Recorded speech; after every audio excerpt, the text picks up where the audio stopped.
আসসালামু আলাইকুম ওরহমতুল্লাহি বারাকাতুহু। ভিডিওটি পুরো দেখবেন। একটি মূল্যবান গুরুত্বপূর্ণ কথা বলবো, যেটা সকলে শোনা দরকার আছে মুমিনের।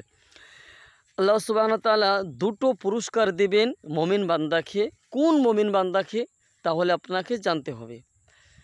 আল্লাহ সুবহানাহু ওয়া তাআলা দুটো পুরস্কারের কথা বলেছেন।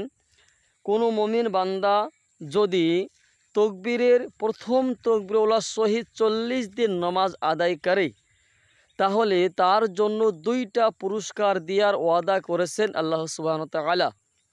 যে পুরস্কার দুটির জন্য প্রত্যেকটা মুমিনই চাইবে ওই পুরস্কার দুটো। তাহলে জেনে নিই পুরস্কার দুটো কি। পুরস্কার হচ্ছে যে আল্লাহ সুবহানাহু ওয়া তাআলা প্রথম পুরস্কার হচ্ছে জাহান্নাম থেকে তাকে মুক্তি দিয়ে দিবেন। দ্বিতীয় পুরস্কার হচ্ছে তাকে তার নাম মুনাফিক থেকে কেটে দিবে। তো দুটো বহুত মূল্যবান পুরস্কার। এজন্য আমরা সকলে এখন থেকে নিয়াত করি যে তাকবীরুল্লাহর সহিত নামাজ আদায় করব ইনশাআল্লাহ। ভিডিওটি ভালো লাগলে অবশ্যই শেয়ার করবেন, কমেন্ট করবেন এবং ইউটিউব থেকে দেখলে সাবস্ক্রাইব করবেন প্লিজ। এইরকম ভালো কিছু দোয়া শিখতে জানতে হলে এই পেজটি ফলো করতে হবে।